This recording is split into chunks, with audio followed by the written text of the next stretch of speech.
श्री गोवर्धन नाथ की जय हो।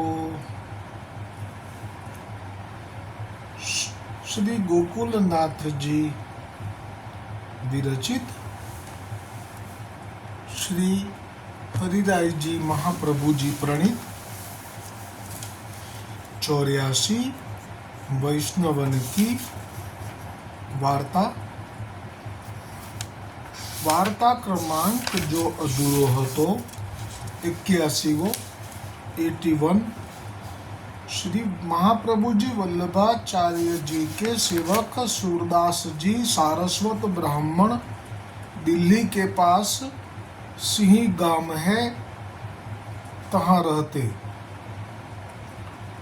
इनकी वार्ता को प्रसंग कल यहाँ तक आयो हतो।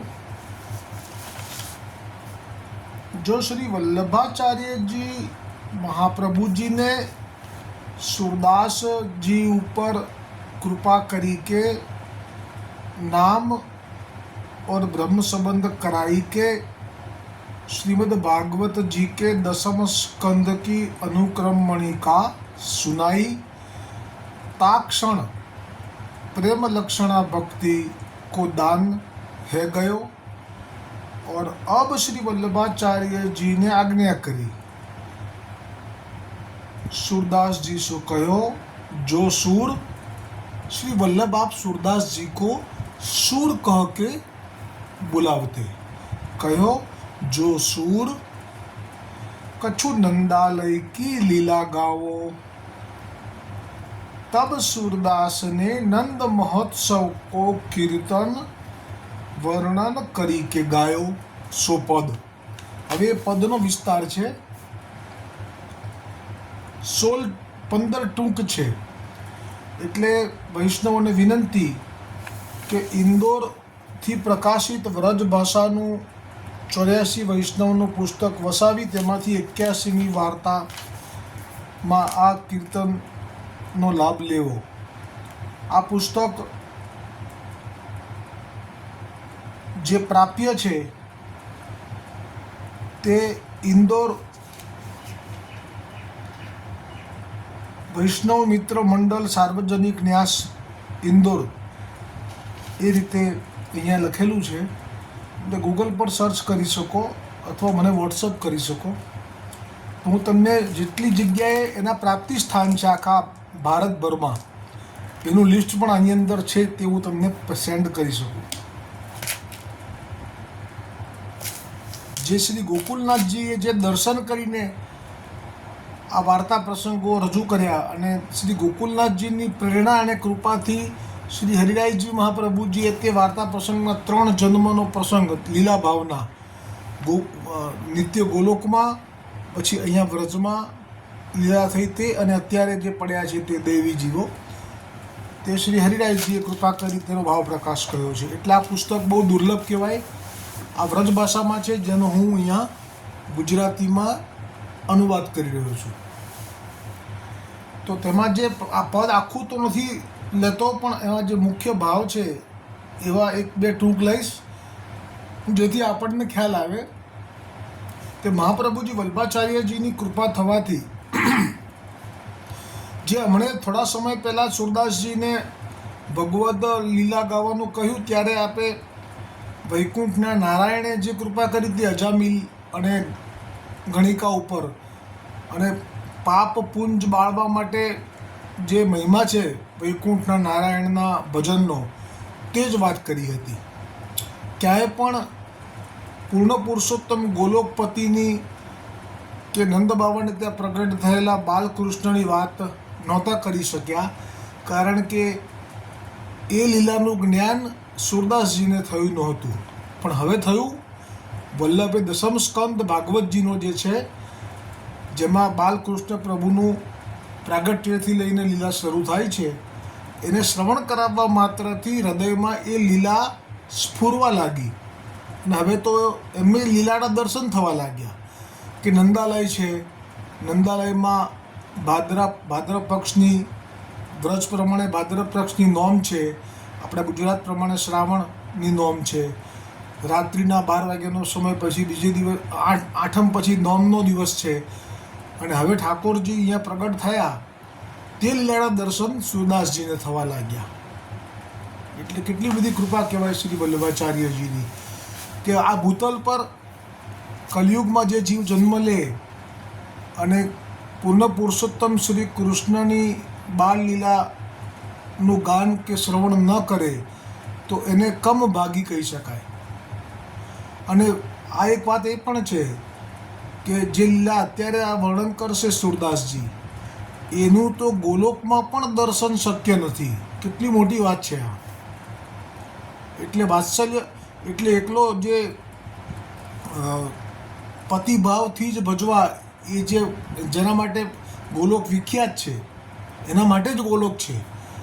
કારણ કે બીજા કોઈ લોકમાં પતિભાવથી ભગવાનને ભજી શકાતા નથી, તેમાં મર્યાદા છે. પણ આ એક જ લોક એવો છે કે જેમાં દરેક સ્ત્રી પોતાના પતિ તરીકે શ્રી કૃષ્ણને ભજી શકે છે. પણ બાલ લીલા, વાત્સલ્ય ભાવ અને બાલકૃષ્ણનું જે લીલાનું અવગાહન છે એ દુર્લભ છે ગોલોકમાં, પણ એ અહીંયા ભૂતલ પર સંભવ છે. એટલે બાલકૃષ્ણની જે લીલાઓ છે એનું મહિમા અને ગોકુલનો મહિમા એટલે જ વિશેષ છે. ગોકુલમાં જ આપે પોતાનું નિવાસસ્થાન બનાવ્યું છે. યમુનાજીએ પણ ગોકુલને જ નિવાસસ્થાન તરીકે સ્વીકાર્યું છે. શ્રી ગુસાઈજીએ, શ્રી મહાપ્રભુજીએ પણ ગોકુલમાં, કારણ કે ગોકુલ એ બાલ લીલાની ભૂમિ છે, જ્યાં પ્રભુએ કાલી ઘેલી વાણીથી લીલા કરી છે. અને એ જ દુર્લભ છે ગોલોકમાં. ગોલોકમાં જે વય છે એ તો નિશ્ચિત વય છે. ત્યાં કિશોર કે જે અવસ્થા છે તે આવી ઘૂંટણો પર ચાલતા ઠાકોરજીના દર્શન નથી. એટલે તો ભૂતલ ભક્તિ પદાર્થ મોટું અમરાપુરમાં નાહી રે, નિત્ય કીર્તન નિત્ય ઓછવ નિરખવા નંદકુમાર રે. બહુ જ મહિમા છે ભૂતલ પર. જે બાલકૃષ્ણની લીલાનો લાભ લઈ રહ્યા છે તે લોકો ભાગ્યશાળી જણાય, એવો આનો ભાવ થાય. તો હવે આ જે પદ ગાયું છે ને એ રાગ છે દેવ ગાંધાર. એની એક બે ટૂંક પહેલી અને એક બે ટૂંક છેલ્લી લઈશું, એટલે આપણને એટલું તો દર્શન થઈ જ જશે કે વલ્લભાચાર્યજીને અંતરના ચક્ષુમાં નંદાલયમાં કેવા દર્શન થઈ રહ્યા છે. ब्रज भयो महरी के पूत जब यह बात सुनी आनंदे सब लोग गोकुल गणित गुनी. એટલે કે નંદરાયને જ્યાં આ વધાઈ મળી કે તમારે યશોદાને ત્યાં લાલન થયો છે અને બહુ જ સુંદર છે, તેની સાથે જ ગોકુલમાં આનંદનો પ્રવાહ ફેલાયો. બ્રજ પૂરબ પૂરે પુણ્ય રૂપી કુલ સુથિર થુની, ગ્રહ લગ્ન નક્ષત્ર બલી સોંધી કીની વેદ ધુની, સુની ધાઈ સબે બ્રજનારી સહજ શિંગાર કિએ, તન પહેરે નવતન ચીર કાજર નૈન દિए, કસી કંચુ કી તિલક લીલાટ શોભિત હાર લીએ, કર કંગન કંચન થાર મંગલ સાજ લીએ. જેવી રીતે પરમાનંદ સ્વામીએ જે પદ ગાયું છે, હેરી હે આજ નંદરાય કે આનંદ ભયો, અને એમાં જે ગોપીઓનું વર્ણન કર્યું છે કે નાચત ગોપી કરત કોલાહલ મંગલ ચાર ધયો, રાતી પીરી ચોયરી પહેરે, અને જે રાતી પિયરી હેરી હે રાતી પિયરી ચોરી પહેરે, નૌતન ઝુમક સારી, ચૌવા ચંદન અંગ લગાએ, સેંદુર માગ સંહારી, હેરી હે ભૈયા હો આજ આનંદ કે આનંદ ભયો. તો વ્રજની ગોપિકાને ખબર પડી ગઈ કે અમારા પતિદેવ અથવા તો અમારા ઈષ્ટ વ્રજના ગોલોકના પ્રભુ પ્રગટ થઈ ચૂક્યા છે, કારણ કે આ બધી દેવી છે અને લીલા માટે જ નીચે આવેલી છે વહેલા. એટલે અહીંયા વર્ણનમાં સ્પષ્ટ શ્રી સુરદાસજીને દર્શન થયા કે તે લોકો તૈયારી કરીને આવ્યા છે, એમને નથી આવ્યા. મંગળ અને કંચન બધું સાથે લઈને આવ્યા. વે अपने अपने मेल निकसी भांति भली मानो लाल मुनिन की पांति पिजरण चूर चली. वे गावे मंगल गीत मिली 10-5 अली. मानो भोर भयो रवि देखी फूली कनक कली. उर अंचल उड़त न जान्यो सारी सुरंग सुही. અને હવે આગળમાં વચ્ચે એક બે લઈએ, 2-3 ટૂંક. તબ નંદરાય ભયે ઠાડે અરુ કુશ હાથ ધરે. ઘસી ચંદન ચારુ મંગાય વિપ્રણ તિલક કરે. નાંદી મુખ પિતર પૂજાય અંતર સોચ હરે. એટલે જે પણ તે મર્યાદા રીતની પ્રમાણે નાંદી શ્રાદ્ધ કરાવવું પડે બાળકનો જન્મ થાય એ વખતે જ, એ બધું લીલાના દર્શન પણ હવે સુરદાસજી કરી રહ્યા છે. બ્રાહ્મણોને તિલક કરી રહ્યા છે, નાંદી મુખ પિતૃઓને પૂજી રહ્યા છે, ગુરુજનોને ચરણે પડી રહ્યા છે. ગન ગૈયા ગીની ન જાય તરુણ સુ બચ્છ બઢી. નીત ચરે જમુના કે કાછ દૂધ ચડી. આ રીતે નંદાલયમાં નંદોત્સવના વર્ણન સુરદાસજીને શ્રી આચાર્ય ચરણ વલ્લભની કૃપાથી થયા. તે પદમાં છેલ્લી ટૂંક. તબ ગરગર બેરી મૃદંગ પટહ નિશાન બજે. વર બાંધી બંદન માલ અરુ ધ્વજ કલશ સજે. તબ તા દિન તે વે લોગ સુખ સંપત્તિ ના તજે. સુની સુર સબન કી यह ગતિ જો હરિ ચરણ ભજે. અને હવે તો સુરદાસજીને છેલ્લે એવું લખવાનો ભાવ થયો કે સુની સુર સબન કી યહ ગતિ જો હરિચરણ ભજે. એટલે જેને પણ ભગવદીયનો સંગ થઈ જાય, વૈષ્ણવનો સંગ થઈ જાય, તો તેને પણ આવા દર્શન થાય. એ સાથે પદ વિરામ થયો. સો યહ બડી બધાઈ ગાઈ. આ બધાઈ ગાઈ. સો શ્રી નંદરાયજી કે ઘર કો વર્ણન કિए. તહાં તાય તો શ્રી આચાર્યજીને આપુને સુને. તા પાછે ગોપીજન કે ઘર કો વર્ણન કરણ લાગે. હવે જો એકદમ વાત્સલ્ય સુખની વાત હતી, એમાં એકદમ જ હવે રતિ સુખ, કારણ કે આ પૂર્ણ પુરુષોત્તમ છે. જેવા ભાવે ભજે એવું સ્વરૂપ પ્રગટ કરી અને એવું સુખ આપવા માટે સમર્થ છે. જે સામર્થ્ય રામજીમાં નથી, જે સામર્થ્ય નર નારાયણમાં નથી, જે સામર્થ્ય કપિલ ભગવાનમાં નથી, જે સામર્થ્ય વૈકુંઠના વિષ્ણુ ભગવાનના પણ નથી. ત્યાં પણ લક્ષ્મીજીનો જ અધિકાર છે. લક્ષ્મીજીની દાસીઓએ આવી ઈચ્છા કરી તો એ લોકોને છેવટે ગોપી થવું પડ્યું. ગર્ગ સંહિતાનો પ્રસંગ શરૂ થશે ભાગવતજી પછી, ત્યારે આ ગર્ગ સંહિતામાં આ બધા જ લોકની સ્ત્રીઓની દુઃખની સ્થિતિનું વર્ણન આવશે કે વૈકુંઠના વિષ્ણુને જોઈને સ્ત્રીઓ તડપે છે કે જે લક્ષ્મીજીને અધરામૃત પ્રાપ્ત થાય છે તો અમને ક્યારે થશે. અને એ જે એમની ઈચ્છા છે એ વિષ્ણુ ભગવાન જ કહેશે કે ભાઈ અહીંયા તો નહીં થઈ શકે પૂરી, પણ તમારો હવે જન્મ થશે, વ્રજમાં થશે. તમે નંદ બાવાને વૃષભાનુને ઘેર તમે જન્મ લેશો એમની પત્નીઓથી, અને ત્યારે પછી તમને હું તમારું પાણી ગ્રહણ કરીશ. એવી આ દિવ્ય લીલા છે ગર્ગ સંહિતામાં. એટલે હવે આ જે રતિ સુખની વાત આવી તો સુરદાસજી તો ભૂલી ગયા કે અહીંયા બધાની વચ્ચે ગવાય કે ના ગવાય, કારણ કે અધિકારી જીવ નથી. એને આ પ્રેમ નહીં જોવાય, એ પ્રેમની દ્રષ્ટિએ નહીં જોવે, એ વાસનાની દ્રષ્ટિએ જોશે. એટલે દોષ લાગશે અને ઠાકોરજીને શ્રમ પડશે. એટલા માટે તો શ્રી ગોવિંદ સ્વામીએ સ્પષ્ટ કહી દીધું કે વેદ પુરાણ તે બાત યહ અગમ હૈ, પ્રેમ કો ભેદ કોઉ ન પાવે. એટલે પ્રેમનો ભેદ કોણ પામી શકે? પ્રેમ એ શુદ્ધ છે, એમાં કોઈ વાસના કે વિષય નથી. એટલા માટે જ્યારે આ રીતે ગોપીજનના ઘરમાં જે વર્ણન કરવા લાગ્યા, જ્યાં પાછે ગોપીજન કે ઘર કો વર્ણન જબ સુરદાસજી કરન લાગે, એટલે કે ગોપીને પતિ તરીકે ઠાકોરજી જે સુખ આપી રહ્યા છે એનું પણ હવે તો દર્શન થવા લાગ્યું, કારણ કે કૃપા થઈ છે શ્રી વલ્લભની એટલે પૂર્ણ કૃપા છે. તો એ દર્શનનું ગાન કે જાહેરમાં ન થઈ શકે એટલે તો આપણા માર્ગમાં જ્યારે જ્યારે પણ પ્રસંગ આવે છે 84-252 કે દરવાજા બંધ કરવામાં આવે છે પછી વાર્તા થાય છે.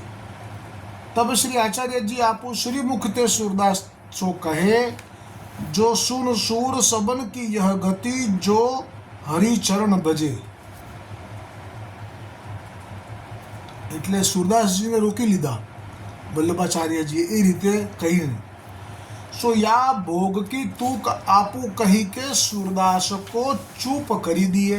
એટલે આ બધાઈમાં છેલ્લે જે સુરછાપ છે એની જે તૂક છે એ વલ્લભે પૂરી કરી છે એમને રોકવા માટે. અનધિકારી લોકો આ શ્રવણ ન કરી લે, કારણ કે અત્યારે તો વલ્લભની સાથે આવેલા વૈષ્ણવો પણ છે એમાં પણ બધા અધિકારી નથી હોતા, અને સુરદાસ પણ સુરસ્વામી પણ પોતાના શિષ્યોને લઈને આવેલા છે, એટલે એ તો બધા અધિકારી નથી, એકે અધિકારી નથી, એટલે એમની સામે આ લીલાનું વર્ણન તો ના જ થઈ શકે. ત્યારે શ્રી હરિરાયજી કહે છે ભાવ પ્રકાશમાં, સો યાતે જો વ્રજ ભક્તન કો આનંદ હૈ, સો ભગવદીયન के हृदय में अनुभव योग्य है. सो बाहिर प्रकाश हुई तासो सूरदास को थामी दिए, और सूरदास जी के हृदय में यह भी आयो हतो, जो मैंने सेवक किए हैं तिनकी कहा गति होगी. तब श्री वल्लभाचार्य जी ने कही, सुन सूर सबन की यह गति जिन हरिचरण भजे. ત્યારે શ્રી વલ્લભાચાર્યજી આ પ્રસન્ન હોય કે કહે, માનો સૂર નંદાલય કી લીલા મેં નિકટ ही ઠાડે હે. એટલે વલ્લભ જ્યારે એમ કહી દે કે તમે નંદાલયની લીલાના દર્શન કરી રહ્યા છો ને ત્યાં સાવ પાસે ઊભા છો એવો તમે આ પદમાં વર્ણન કર્યું તો કેટલી મોટી વાત કહેવાય. સો એસો કીર્તન ગાયો. તા પાછે શ્રી વલ્લભાચાર્યજીને सूरदास को पुरुषोत्तम सहस्त्र नाम सुनायो. तब सगरे भागवत की लीला सूरदास के हृदय में स्फुरी. આ જે પુરુષોત્તમ સહસ્ત્ર નામ છે એમાં શ્રીમદ ભાગવતજીના 12 સ્કંદની લીલાઓને નામની અંદર સમાવી લીધી છે. એટલે જે ગોપીનાથજી આપના જ્યેષ્ઠ પુત્ર બલરામજીનો અવતાર જે કહેવાય છે, જેમને એવો નિયમ હતો કે ભાગવતજીના 12 સ્કંદનો પાઠ કર્યા સિવાય એ પ્રસાદ લેતા નહીં, અને એમાં ક્યારેક એટલી બધી અવેર થઈ જતી કે જેથી વલ્લભ સુધી આ વાત આવી અને વલ્લભે સમાધાન કર્યું અને હવે કહ્યું, આજ્ઞા કરી કે હવે તમારે ભાગવતના 12 સ્કંદ નહીં વાંચવાના, પણ હવે આ જે મેં ગ્રંથ રચ્યો છે શ્રી પુરુષોત્તમ સહસ્ત્ર નામ, એમાં 12 સ્કંદના લીલાઓનું નામમાં સમાવિષ્ટ કરેલું આપનું અદ્ભુત આ ફળ છે ભાગવતજીનું, કે જેને વાંચવા માત્રથી સંપૂર્ણ ભાગવતનું ફળ પ્રાપ્ત થઈ જાય છે. અને અહીંયા સુરદાસજીને પણ એ શ્રવણ આપે શ્રીમુખથી કરાવ્યું. એનું પણ કારણ એ જ છે કે સુરદાસજી જે છે એમના થકી સમગ્ર ભાગવતની લીલાઓનું ગાન થશે. કારણ કે આ જે 2 કારણ છે એના, કારણ કે આપણા માર્ગમાં તો ભાગવતજીમાં ફક્ત ઠાકોરજીની જે વ્રજની લીલા છે એની જ વાત મહત્ત્વની છે, બાકી તો ગૌણ છે. અને એ સિદ્ધ થાય છે શ્રી ગુસાઈજીના જે સેવક છે નંદદાસજી, તુલસીદાસજીના ભાઈ જે હમણાં પ્રસંગ ગયો, એમના નંદદાસ એ પ્રસંગ નથી ગયો પણ નંદદાસજીના ચરિત્રમાં આ પ્રસંગ આવે છે કે જ્યારે એમને પણ તુલસીદાસજીની જેમ તુલસીદાસજીએ રામચરિતમાનસની રચના કરી રામાયણ ઉપરથી, એવી રીતે નંદદાસજીને પણ એવો જ મનોરથ થયો કે હું પણ ભાગવતજીની રચના કરું વ્રજ ભાષામાં, સંસ્કૃતને બદલે. તો નંદદાસજીએ પણ આજ્ઞા શ્રી ગુસાઈજીની લઈ અને રચના કરી. તો એટલી સરળતાથી લોકો એ પાઠ વ્રજ ભાષામાં કરવા લાગ્યા મથુરાજીમાં, તો ચોબાઓને કોઈ પૂછે નહીં. હવે તો કથા માટે કોઈ બોલાવે નહીં, કારણ કે એ લોકો સંસ્કૃતમાં કરતા. તો બધાએ વિનંતી કરી શ્રી ગુસાઈજીને કે અમને હવે કોઈ બોલાવતું નથી, તમારા શિષ્ય નંદદાસજીએ તો વ્રજ ભાષામાં શ્રીમદ ભાગવતજીનું રચના કરી લીધી છે અને હવે એમાં તો બધાએ ગાન કરી લે છે, તો અમને તો કોઈ યાદે નથી કરતું, તો અમે તો દુઃખી થઈ ગયા છીએ. તો આપ અમારું સમાધાન નહીં કરો. ત્યારે શ્રી ગુસાઈજી તો પાછા બ્રાહ્મણોને પણ ગણે છે, એટલે નંદાસિંહને આજ્ઞા કરી કે આમાંથી તમે જે ઠાકોરજીની વ્રતની લીલા છે એ પછીના બધા જ સ્કંદોને અને અધ્યાયોને યમુનાજીમાં પધરાવી દો. એટલે આ પ્રમાણ છે કે વ્રજની જે લીલા છે એનું જ પુષ્ટિ માર્ગમાં સ્વીકાર છે, બાકીના જે સ્કંદ છે એ મહત્ત્વના નથી. અને બીજું પ્રમાણ મહાપ્રભુજી વલ્ભાચાર્યજીએ શ્રી સુબોધિનીજીની ટીકા ભાગવતજીના 12 સ્કંદ માટે કરવી એવો સંકલ્પ તો કરી લીધો, પરંતુ મૂળ સ્વામિનીજીનું સ્વરૂપ છે અને વ્રજરાજ પૂર્ણ પુરુષોત્તમ શ્રી કૃષ્ણચંદ્રના શ્રી મુખથી પ્રગટ થયેલા છે. એટલે હવે એમને અન્ય અવતારોની ટીકા કરવામાં કેટલો શ્રમ પડે એનું પ્રમાણ છે કે ઠાકોરજીને પણ એ શ્રમ પડ્યો કે વલ્લભ શા માટે આટલો બધો શ્રમ લઈ રહ્યા છે. જે વ્રજના લીલા માટે, દૈવી જીવોના ઉદ્ધાર માટે આપ પ્રગટ્યા છે, તો બીજા બધા સ્કંદોનું શ્રમ લેવાની આપને ક્યાં જરૂર છે. એટલે આપે આજ્ઞા કરી. જ્યારે ત્રીજો સ્કંદ, પહેલા સ્કંદો શરૂ કરી દીધો સુબોધિનીજીમાં, એટલે અત્યારે પણ શ્રી સુબોધિનીજીમાં જે સ્કંદમાં ટીકા મળે છે ફક્ત પહેલા સ્કંદથી ત્રીજા સ્કંદ સુધીની જ મળે છે. પછી આજ્ઞા થઈ ગઈ શ્રીનાથજીની કે હવે તમે દસમ સ્કંદની જ સીધી ટીકાની રચના કરો.